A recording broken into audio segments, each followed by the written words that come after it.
വയനാട് സീറ്റിൽ പ്രചാരണം ശക്തമാക്കി ഇടതുപക്ഷം. ഈ ലോക്സഭാ തെരഞ്ഞെടുപ്പിൽ വയനാട് ഉൾപ്പെടെ കേരളത്തിലെ 20 സീറ്റിലും ഇടതുപക്ഷം വിജയിക്കുമെന്ന് CPM general secretary Sitaram Yechury പറഞ്ഞു. മാവേലിക്കരയിലെ ഇടതു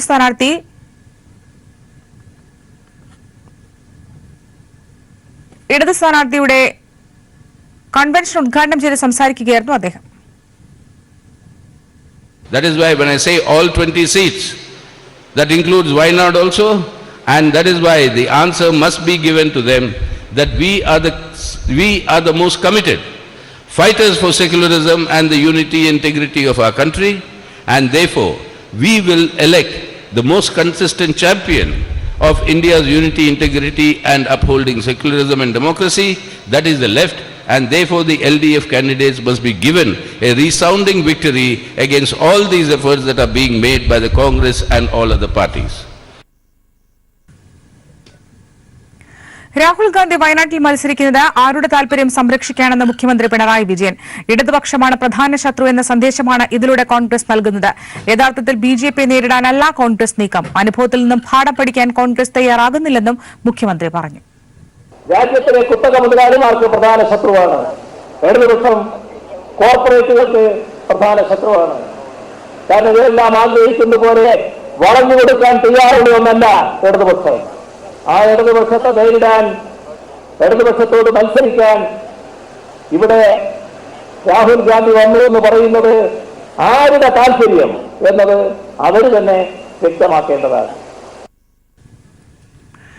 രാഹുൽ ഗാന്ധിക്കെതിരെ മതകാർഡിറക്കി മോദിയുടെ വിമർശനം. രാഹുൽ ഗാന്ധിയുടെ വയനാട് സ്ഥാനാർത്ഥിത്വം ഹിന്ദു മേഖലയിൽ നിന്നുള്ള ഒളിച്ചോട്ടമെന്ന് നരേന്ദ്രമോദി. അതേസമയം വയനാട് സ്ഥാനാർത്ഥിത്വത്തിൽ കോൺഗ്രസിലെ ഒരു വിഭാഗം മുതിർന്ന നേതാക്കൾക്കും പ്രതിപക്ഷ കക്ഷികൾക്കും എതിർപ്പ്. ബിജെപി വിരുദ്ധ വോട്ടുകൾ ഭിന്നിപ്പിക്കുന്നതാണ് രാഹുലിന്റെ വയനാട് സ്ഥാനാർത്ഥിത്വമെന്ന് ആം ആദ്മി പാർട്ടിയും ചൂണ്ടിക്കാട്ടി. AICC അധ്യക്ഷൻ രാഹുൽ ഗാന്ധിയുടെ വയനാട് സ്ഥാനാർത്ഥിത്വം കോൺഗ്രസിനെ വെട്ടിലാക്കുന്നു. രാഹുൽ ഗാന്ധിയിൽ ഏറെ സ്വാധീനമുള്ള കേരള നേതാക്കളായ AK ആന്റണിയും KC വേണുഗോപാലും സങ്കുചിത രാഷ്ട്രീയം കളിച്ചുവെന്ന വിമർശനം ഒരു വിഭാഗം മുതിർന്ന കോൺഗ്രസ് നേതാക്കൾക്കുണ്ട്. അഹമ്മദ് പട്ടേലിനെ പോലുള്ളവർ മത്സരിക്കരുതെന്ന അഭിപ്രായം രാഹുലിനോട് പറഞ്ഞിരുന്നു. പാർട്ടിയിൽ സഖ്യങ്ങളുടെ ചുമതലയുള്ള AK ആന്റണി പ്രതിപക്ഷത്തിന്റെ വിശാല സഖ്യത്തിന് തന്നെ പ്രശ്നമുണ്ടാകുന്ന തരത്തിൽ തീരുമാനമെടുത്തെന്നും നേതാക്കൾ ചൂണ്ടിക്കാട്ടുന്നു. വയനാട് സ്ഥാനാർത്ഥിത്വം BJP വിരുദ്ധ വോട്ടുകൾ ഭിന്നിപ്പിക്കുമെന്ന് ആം ആദ്മി ചൂണ്ടിക്കാട്ടി. BJP ശക്തമായ സംസ്ഥാനങ്ങളിൽ മത്സരിക്കുന്നതിനു പകരം BJP ഇല്ലാത്ത സംസ്ഥാനത്ത് മത്സരിക്കുന്നത് ശരിയല്ലെന്ന് ആം ആദ്മി നേതാവും മന്ത്രിയുമായ ഗോപാൽ റായ് പറഞ്ഞു. അതേസമയം BJP ആകട്ടെ അമേഠിയിൽ നിന്ന് രാഹുൽ ഭയന്നോടുന്നു എന്ന പ്രചാരണത്തിനപ്പുറം ഹിന്ദു മേഖലയിൽ നിന്നുള്ള ഒളിച്ചോട്ടമാണ് വയനാട് സ്ഥാനാർത്ഥിത്വം എന്ന നിലയിൽ പ്രചാരണം ആരംഭിച്ചു. മഹാരാഷ്ട്രയിൽ തെരഞ്ഞെടുപ്പ് റാലിയിൽ സംസാരിച്ച പ്രധാനമന്ത്രി നരേന്ദ്രമോദി തന്നെ നേരിട്ട് വിമർശനം ഉന്നയിച്ച് രംഗത്തെത്തി. जिसको उन्होंने शांति प्रिय हिंदू समाज को, भाईचारे की जिंदगी जीने वाले हिंदू समाज को, पूरे विश्व को परिवार मानने वाले हिंदू समाज को आतंकी कह दिया, आतंकवाद हिंदू के साथ जोड़ दिया. इसके कारण अब उनकी हिम्मत नहीं पड़ रही है कि जहां पर मेजॉरिटी के लोग रहते हैं वहां चुनाव लड़ने की हिम्मत नहीं है. ये आतंकवादी हिंदू की सजा उनको मिल चुकी है और इसलिए भाग करके जहां मेजॉरिटी माइनॉरिटी में है वहां शरण लेने के लिए मजबूर हो गए. BJP വിമർശനം വടക്കേന്ത്യൻ സംസ്ഥാനങ്ങളിൽ തിരിച്ചടിയാകുമെന്ന ഭയം കോൺഗ്രസ് നേതാക്കൾക്കുണ്ട്. തെരഞ്ഞെടുപ്പിൽ വലിയ പ്രചാരണമായി BJPയും സഖ്യകക്ഷികളും വയനാട് സ്ഥാനാർത്ഥിത്വം ഉയർത്തിയാൽ പ്രതിരോധിക്കാൻ ബുദ്ധിമുട്ടാകുമെന്നും കോൺഗ്രസ് നേതാക്കൾ ചൂണ്ടിക്കാട്ടുന്നു. News bureau, Delhi. വയനാട് ലോക്സഭാ മണ്ഡലത്തിൽ രാഹുൽ ഗാന്ധിയുടെ സ്ഥാനാർത്ഥിത്വം പ്രഖ്യാപിച്ചതിന് തൊട്ടു പിന്നാലെ PC ചാക്കോയ്ക്കെതിരെ ഒളിയമ്പുമായി KPCC പ്രസിഡന്റ് മുല്ലപ്പള്ളി രാമചന്ദ്രൻ. രാഹുൽ ഗാന്ധിയുടെ സ്ഥാനാർത്ഥിത്വത്തിന് പിന്നാലെ അപ്രിയ സത്യങ്ങൾ തുറന്നു പറഞ്ഞാൽ ചില നേതാക്കൾക്ക് വേദനിക്കും എന്നായിരുന്നു മുല്ലപ്പള്ളി രാമചന്ദ്രന്റെ പ്രതികരണം. അപ്രിയ സത്യങ്ങൾ തുറന്നു പറയേണ്ട ചില സന്ദർഭങ്ങൾ ഉണ്ടാകുമെന്നും ആ സമയത്ത് അത് തുറന്നു പറയുമെന്നും മുല്ലപ്പള്ളി രാമചന്ദ്രൻ കോഴിക്കോട്ട് പറഞ്ഞു. പ്രസിഡന്റ് തുറന്നു പറയുമ്പോൾ മുതിർന്ന കോൺഗ്രസ് നേതാക്കൾക്കും ഏതെങ്കിലും തരത്തിൽ സങ്കടപ്പെടേണ്ട സാഹചര്യം ഉണ്ടാവും.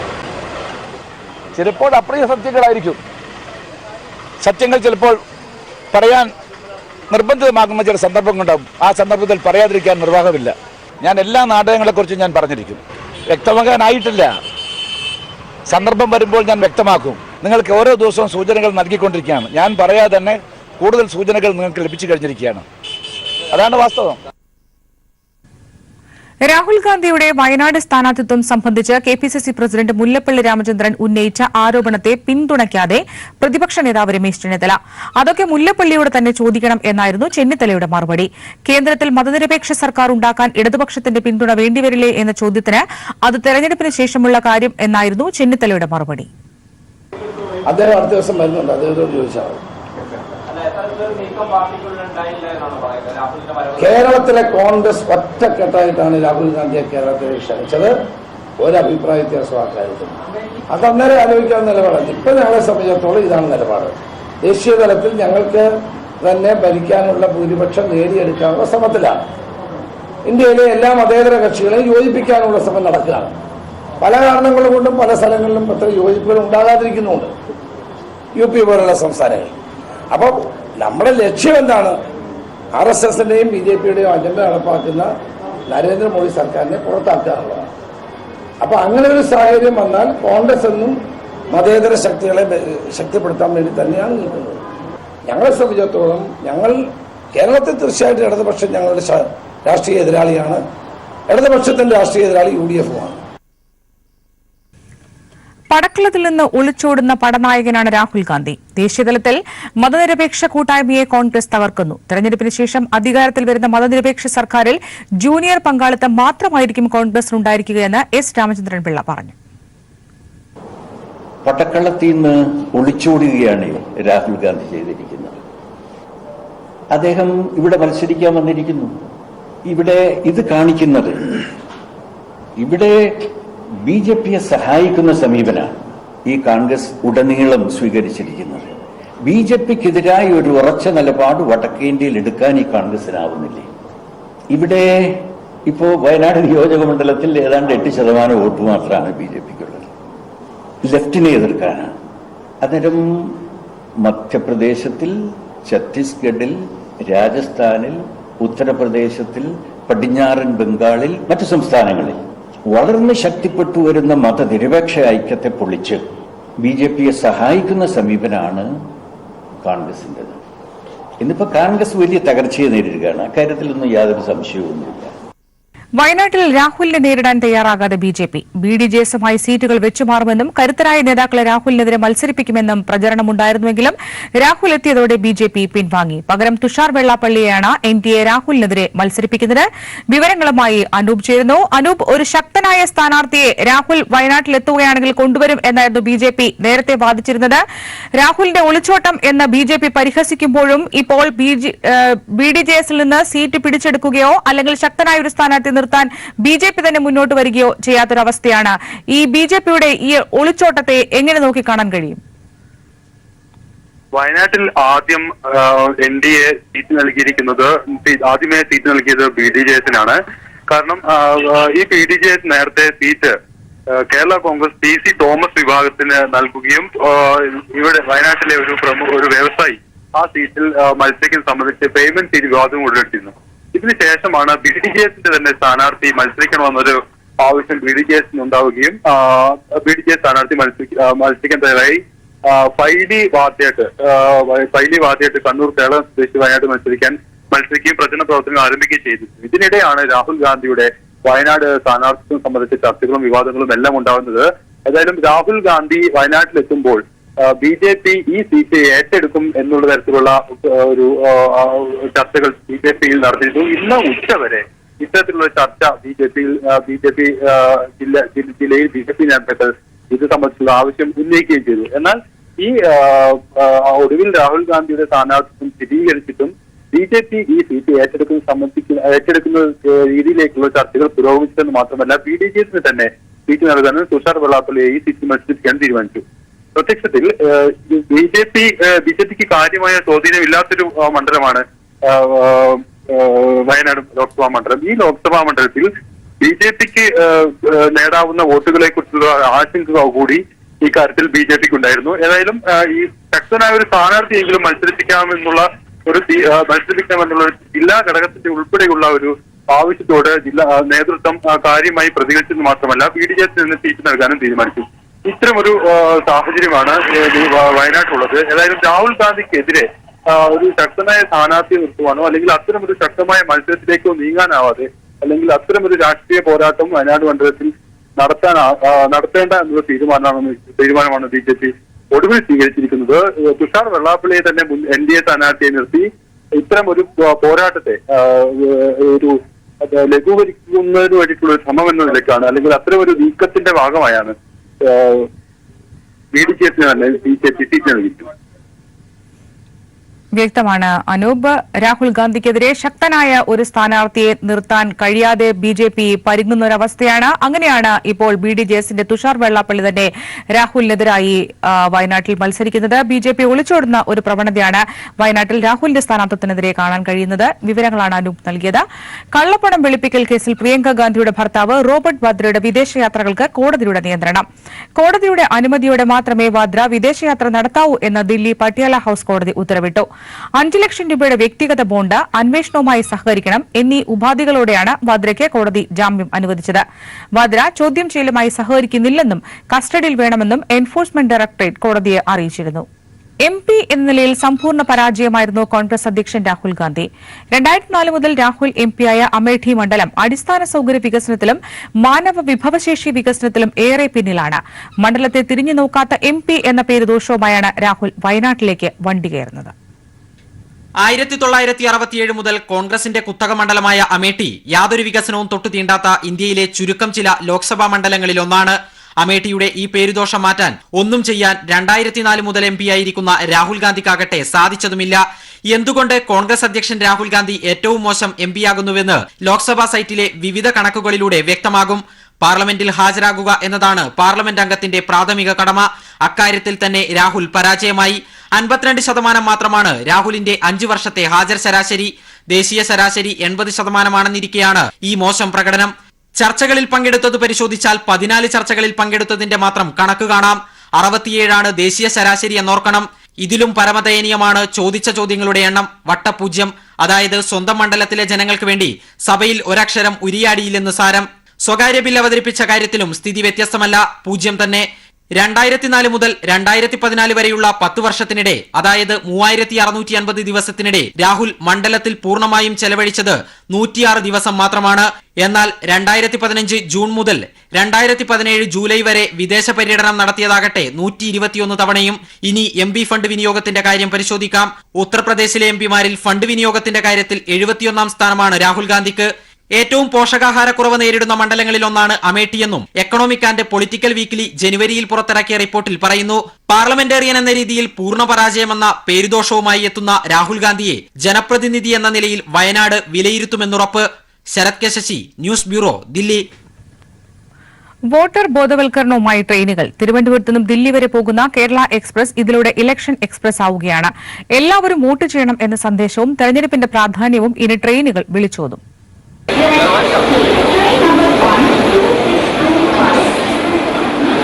തിരുവനന്തപുരം ന്യൂഡൽഹി കേരള എക്സ്പ്രസ് ഇനി പൊതുതെരഞ്ഞെടുപ്പ് കഴിയും വരെ ഇലക്ഷൻ എക്സ്പ്രസ് ആണ്. എല്ലാവരും വോട്ട് ചെയ്യണമെന്ന സന്ദേശവും തെരഞ്ഞെടുപ്പിന്റെ പ്രാധാന്യവും വ്യക്തമാക്കുന്ന സ്റ്റിക്കറുകളും പതിപ്പിച്ചാണ് കേരള എക്സ്പ്രസ് പുതിയ ഓട്ടം തുടങ്ങിയത്. തിരുവനന്തപുരം റെയിൽവേ സ്റ്റേഷനിൽ നടന്ന ചടങ്ങിൽ chief electoral officer Tikaram Meena Kerala എക്സ്പ്രസിന്റെ ഫ്ളാഗ് ഓഫ് നിർവഹിച്ചു. വോട്ടർ ബോധവൽക്കരണ പരിപാടിയായ സ്വീപിന്റെ ഭാഗമായി തെരഞ്ഞെടുപ്പ് കമ്മീഷനും ഇന്ത്യൻ റെയിൽവേയും ധാരണയിലെത്തിയത് പ്രകാരമാണ് ഈ മാറ്റം. കൂടുതൽ വിവരങ്ങൾ ഇലക്ഷൻ കമ്മീഷൻ ചെയ്തിട്ടുള്ള സൗകര്യങ്ങൾ എന്തൊക്കെയാണ്, അതിനെക്കുറിച്ച് നല്ല മുദ്രാവാക്യങ്ങൾ വെച്ച് ഈ പോസ്റ്റർ വഴി ഈ ട്രെയിൻസിലെ എല്ലാ ഭാഗങ്ങളിലെ ജനങ്ങളെ കാണിക്കാനാണ്. നമ്മുടെ കേരളത്തിലെ ഓടുന്ന ട്രെയിൻ വഴിയും പ്ലാറ്റ്ഫോംസിലും ഇവിടെ വെച്ചിട്ടുള്ള ഈ സ്റ്റാൻഡുകളിലും നമ്മുടെ പ്രചരണ സാമഗ്രി കൂടി പ്രദർശിപ്പിക്കാനുള്ള തീരുമാനം നമ്മൾ എടുത്തിട്ടുണ്ട്.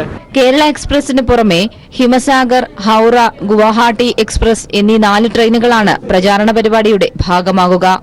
വോട്ടർ ഹെൽപ്പ് ലൈൻ നമ്പറായ 1950 ഓരോ സംസ്ഥാനത്തെയും ഇലക്ഷൻ ഐക്കണുകളുടെ സന്ദേശവും ഇതോടൊപ്പമുണ്ട്. News bureau, Thiruvananthapuram. കാർഷിക വായ്പകളുടെ മൊറട്ടോറിയം ദീർഘിപ്പിച്ച മന്ത്രിസഭാ തീരുമാനത്തിന് അനുകൂല ശുപാർശ നൽകിയെന്ന് മുഖ്യ തെരഞ്ഞെടുപ്പ് ഓഫീസർ ടിക്കാറാം മീണ. തീരുമാനം ഉടൻ വന്നേക്കുമെന്നും അനുകൂല ശുപാർശ നൽകിയത് മാനുഷിക പരിഗണന കണക്കിലെടുത്തെന്നും മുഖ്യ തെരഞ്ഞെടുപ്പ് ഓഫീസർ മാധ്യമങ്ങളോട് പറഞ്ഞു. ഓൾറെഡി തീരുമാനിച്ചു കഴിഞ്ഞു. ഇലക്ഷൻ കമ്മീഷനിലേക്ക് ഞങ്ങൾ അയക്കാൻ തീരുമാനിച്ചിട്ടുണ്ട്. അത് ശുപാർശ നമ്മൾ ചെയ്തിട്ടുണ്ട്. അപ്പോൾ ഇലക്ഷൻ കമ്മീഷൻ ഇതിൽ ഫൈനൽ തീരുമാനം അറിയിക്കും. തീരുമാനം വരും. അനുകൂലമായിട്ടാണ് ഗവൺമെന്റിന്റെ വിശദീകരണം കിട്ടിയതിന് ശേഷം എല്ലാ വശങ്ങളും നോക്കിയിട്ട് അതിലെ ഒരു അർജൻസിയും ഉണ്ട്. പിന്നെ ഈ കർഷകരുടെ ആത്മഹത്യ ചെയ്യുന്ന ഒരു സ്ഥിതി വിശേഷം കൂടി ഇതിലുണ്ട്. അതുകൊണ്ട് ഒരു മാനുഷിക പരിഗണന വെച്ചുകൊണ്ട് ഇലക്ഷൻ കമ്മീഷനിലേക്ക് ഇത് ശുപാർശ ചെയ്തിട്ടുണ്ട്. അത് ഒരു അനുകൂലമായിട്ടുള്ള തീരുമാനം വരും എന്നാണ് എനിക്ക് ശുഭാപ്തി വിശ്വാസം. തൊടുപുഴയിൽ അമ്മയുടെ സുഹൃത്ത് ക്രൂരമായി മർദ്ദിച്ച് ചികിത്സയിൽ കഴിയുന്ന 7 വയസ്സുകാരനെ മുഖ്യമന്ത്രി സന്ദർശിച്ചു. കുട്ടിയുടെ ആരോഗ്യനിലയെപ്പറ്റി ഡോക്ടർമാരുമായി ചർച്ച നടത്തി. മരുന്നുകളോട് കുട്ടി പ്രതികരിക്കുന്നില്ലെന്നും കുട്ടിയുടെ ആരോഗ്യനില മോശമാണെന്നും മുഖ്യമന്ത്രി അറിയിച്ചു. 10 മണിയോടെ കോലഞ്ചേരി മെഡിക്കൽ കോളേജിലെത്തിയ മുഖ്യമന്ത്രി അരമണിക്കൂറിലധികം ആശുപത്രിയിൽ ചിലവഴിച്ചു. മുഖ്യമന്ത്രിക്കൊപ്പം കുട്ടിയെ സന്ദർശിച്ച ഡോക്ടർമാർ കുട്ടിയുടെ ആരോഗ്യനിലയെപ്പറ്റി മുഖ്യമന്ത്രിക്ക് വിശദീകരണം നൽകി. എന്നാൽ കുട്ടിയുടെ തലച്ചോറിന്റെ 5% ഭാഗം മാത്രമേ പ്രവർത്തിക്കുന്നുള്ളൂ. പൂർണ്ണമായും വെന്റിലേറ്ററിന്റെ സഹായത്തോടെയാണ് കുട്ടിയുടെ ജീവൻ നിലനിർത്തുന്നതെന്നും കുട്ടി മരുന്നുകളോട് പ്രതികരിക്കുന്നില്ലെന്നും മുഖ്യമന്ത്രി അറിയിച്ചു. സാധ്യമായ എല്ലാ സഹായങ്ങളും നൽകുമെന്ന് കുട്ടിയെ സന്ദർശിച്ച ശേഷം മുഖ്യമന്ത്രി ഉറപ്പു നൽകി. നിർഭാഗ്യകരമായ സാഹചര്യമാണ് നിലനിൽക്കുന്നത്. കുട്ടിക്ക് സ്വന്തമായി ശ്വാസോച്ഛ്വാസം നടത്താൻ പോലും കഴിയാത്ത അവസ്ഥയാണ്. വെന്റിലേറ്ററിന്റെ സഹായത്തോടെയാണ് ഇപ്പോൾ ഉള്ള കാര്യങ്ങൾ നീങ്ങുന്നത്. വിദഗ്ധ സംഘം പരിശോധന നടത്തി 48 മണിക്കൂർ പിന്നിട്ടിട്ടും 7 വയസ്സുകാരന്റെ ആരോഗ്യനിലയിൽ കാര്യമായ മാറ്റങ്ങൾ ഒന്നും ഉണ്ടായിട്ടില്ല. സ്വന്തമായി ശ്വാസമെടുക്കാനോ രക്തസമ്മർദ്ദം നിയന്ത്രിക്കാനോ കുട്ടിയുടെ ശരീരത്തിന് സാധിക്കുന്നില്ല. ചെറിയ തോതിൽ തലച്ചോർ പ്രവർത്തിക്കുന്നതിനാലാണ് മസ്തിഷ്ക മരണം ഉറപ്പാക്കാൻ സാധിക്കാത്തതെന്ന് കുട്ടിയെ പരിശോധിച്ച വിദഗ്ധ സംഘം അറിയിച്ചിരുന്നു. മുഖ്യമന്ത്രിയുടെ നിർദ്ദേശപ്രകാരം ആരോഗ്യമന്ത്രി നിയോഗിച്ച കോട്ടയത്ത് നിന്നുള്ള മെഡിക്കൽ സംഘം ഒരിക്കൽ കൂടി കുട്ടിയെ പരിശോധിക്കും. ഇതിനുശേഷമായിരിക്കും മസ്തിഷ്ക മരണം സംബന്ധിച്ച് സംഘം റിപ്പോർട്ട് നൽകുന്നത്. News bureau, Kochi. കൊല്ലം ഓയൂരിൽ യുവതിയെ പട്ടിണിക്കിട്ട് കൊലപ്പെടുത്തിയ കേസിൽ ഭർത്താവിനും ഭർത്തൃമാതാവിനുമെതിരെ കൊലക്കുറ്റം ചുമത്തി. ഉടൻ കസ്റ്റഡിയിൽ വാങ്ങാനും അന്വേഷണ സംഘത്തിന്റെ തീരുമാനം. സംഭവത്തെക്കുറിച്ച് വിശദമായി അന്വേഷിച്ച് റിപ്പോർട്ട് നൽകാൻ ദേശീയ വനിതാ കമ്മീഷൻ സംസ്ഥാന ഡിജിപിക്ക് നിർദ്ദേശം നൽകി. ഓയൂരിൽ തുഷാര എന്ന 27-കാരിയെ പട്ടിണിക്കിട്ട് കൊലപ്പെടുത്തിയ കേസിൽ പ്രതികൾക്ക് പരമാവധി ശിക്ഷ വാങ്ങിക്കൊടുക്കാനാണ് അന്വേഷണ സംഘത്തിന്റെ നീക്കം.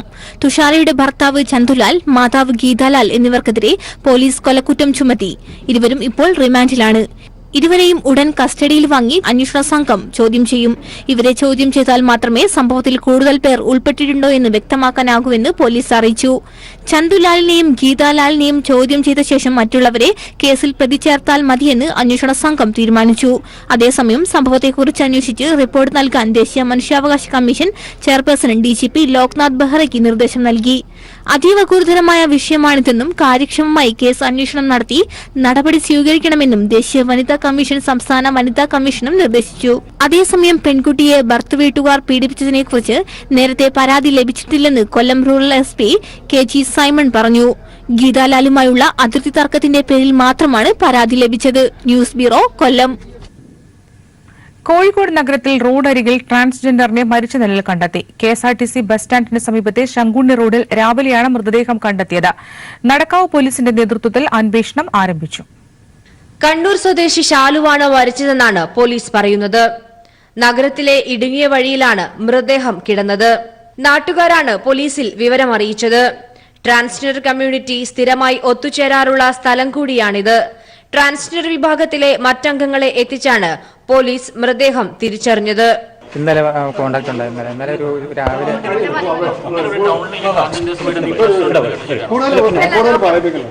തന്നെയാരോ ആക്രമിച്ചെന്ന പരാതിയുമായി ഇന്നലെ ഷാലു കോഴിക്കോട്ടെ ട്രാൻസ്ജെൻഡർ കൂട്ടായ്മയായ പുനർജനിയെ സമീപിച്ചിരുന്നു. സിറ്റി പോലീസ് കമ്മീഷണറുടെ നേതൃത്വത്തിലുള്ള സംഘം അന്വേഷണം ആരംഭിച്ചു. സമീപത്തെ സ്വകാര്യ സ്ഥാപനത്തിലെ CCTV ദൃശ്യങ്ങൾ പരിശോധിച്ചാണ് പോലീസിന്റെ അന്വേഷണം. News bureau, Kozhikode. സംസ്ഥാനത്ത് സമൂഹമാധ്യമങ്ങളിൽ കുട്ടികളുടെ നഗ്നചിത്രങ്ങൾ പങ്കുവച്ചവർ പിടിയിൽ. ഓപ്പറേഷൻ പി ഹണ്ടിലൂടെ 21 പേർ അറസ്റ്റിലായി. 26 കേസുകൾ രജിസ്റ്റർ ചെയ്തു. 12 ജില്ലകളിലായി 45 സ്ഥലങ്ങളിലാണ് റെയ്ഡ് നടത്തിയത്. സൈബർ ഇന്റലിജൻസ് വിഭാഗം നൽകിയ വിവരങ്ങളുടെ അടിസ്ഥാനത്തിലായിരുന്നു പോലീസ് നടപടി. 12 വയസ്സിൽ താഴെയുള്ള കുട്ടികളുടെ നഗ്ന ഫോട്ടോയും വീഡിയോയും പങ്കുവച്ചവരാണ് പിടിയിലായത്.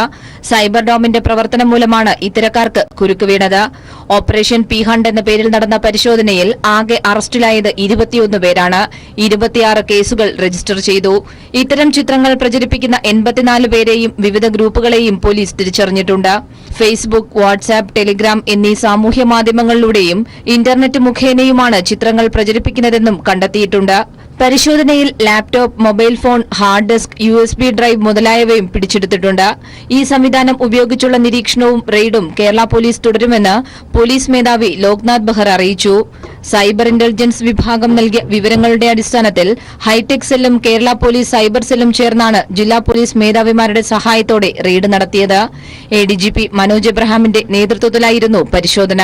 മലപ്പുറത്ത് 4, തിരുവനന്തപുരം സിറ്റിയിൽ 3, Kollam city, Kollam rural, Alappuzha, Ernakulam city, Ernakulam rural എന്നിവിടങ്ങളിൽ 2 വീതവും കേസുകളാണ് രജിസ്റ്റർ ചെയ്തിരിക്കുന്നത്. പ്രതികൾക്കെതിരെ IT ആക്ട്, പോസ്കോ എന്നീ വകുപ്പുകൾ പ്രകാരമാണ് കേസെടുത്തിരിക്കുന്നത്. News bureau, Thiruvananthapuram. പി ജയരാജനെതിരെ നടത്തിയ കൊലയാളി പരാമർശത്തിൽ RMP നേതാവ് KK രമയ്ക്കെതിരെ കേസെടുത്തു. CPM സംസ്ഥാന സെക്രട്ടറി കോടിയേരി ബാലകൃഷ്ണൻ നൽകിയ പരാതിയിലാണ് കേസ്. കോഴിക്കോട് RMP യോഗത്തിന് ശേഷം വാർത്താസമ്മേളനം നടത്തിയപ്പോഴാണ് പി ജയരാജൻ കൊലയാളിയാണെന്ന് KK രമ പറഞ്ഞത്. ഇത് വോട്ടർമാരെ തെറ്റിദ്ധരിപ്പിക്കാനുള്ള പ്രസ്താവനയാണെന്നും ജയരാജനെ പൊതുജന മധ്യത്തിൽ അപകീർത്തിപ്പെടുത്തുന്നതാണെന്നാണ് ചൂണ്ടിക്കാട്ടിയായിരുന്നു പരാതി.